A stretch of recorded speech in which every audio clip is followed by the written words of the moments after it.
Hello friends, I wanted to go ahead and do another quick video tutorial for all of our new and beginner members on how to use the printable PDF files that we have saved in Kimber's Cuttin Club.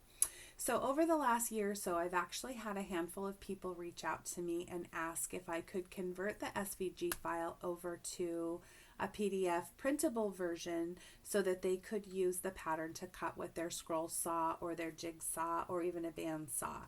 And in some cases, like a few weeks ago, I actually used a PDF version of one of the wonky bunnies to create a little stuffed bunny out of fabric. So there are different ways that you can use the files, and I wanted to be sure when I created Kimber's Cuttin Club that I was inclusive to all of the people who wanted to use those files for crafting.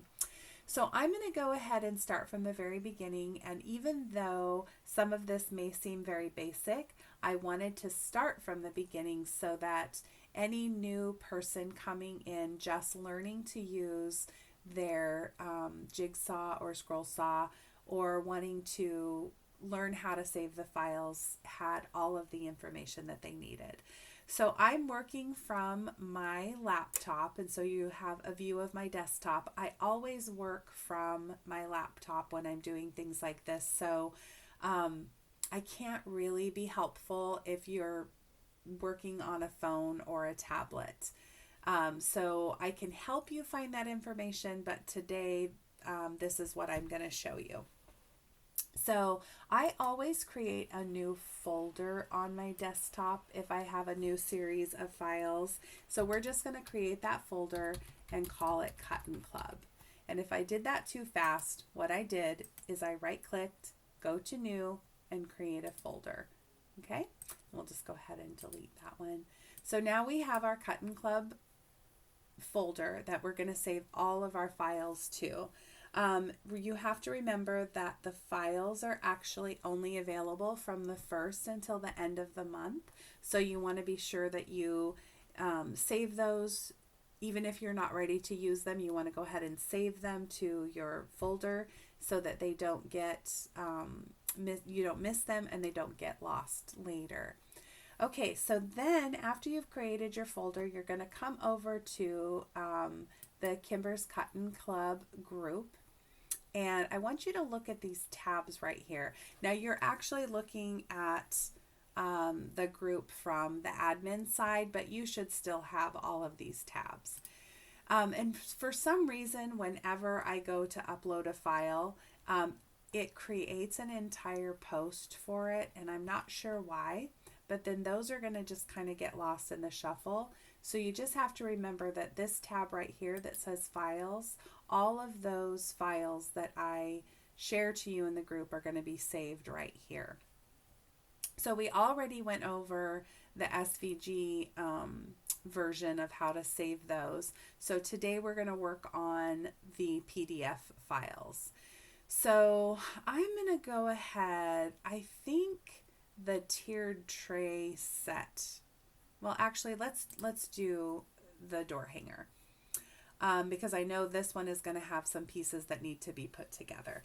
So once you click on the zip file, you're going to click on that again, and it's going to ask you where you want to save it. So you just want to make sure that it does say your desktop folder, Cuttin Club. If you end up somewhere else in your computer, just click on desktop and you'll find it again here. So just double click on that. The zip folder will already be named. You just make sure it's there and save.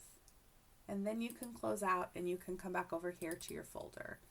Now, when you open your folder, you're going to see the zip file. And I always extract my files. Now, sometimes people have to extract the files and sometimes they don't, and I'm not really sure why that is. I can't really answer that question, but I always just extract the files, and you'll see here that we have the zip file still, and then we have a folder with all the extracted files.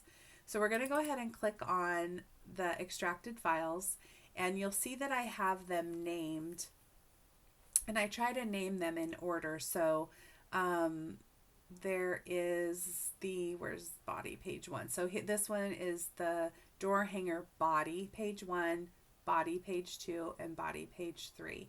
So if you click on body, page 1, you're going to see that you only have a portion of the body.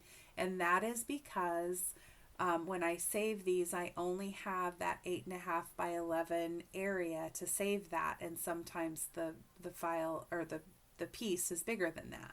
So if you take a look at this, and it says align with page 2. So if you click on page 2, it will open up and you'll see that you have the rest of the body, and it says align with page 1. So then you would print each of those pages out and you would just tape them together. And then on page 3, you're going to have the rest of the hat, and it'll say align with page 1. So what you're going to do is you're just going to print out each one of these pages, and it will give you the entire pattern and all of the pieces that go with it. So you're just going to print those out, you're going to tape them together, and then you will have your printable pattern to trace onto your wood and cut with your scroll saw. So I hope that is helpful if you are just learning, and if you have any other questions, be sure and reach out and I will help you the best I can. Have a good night.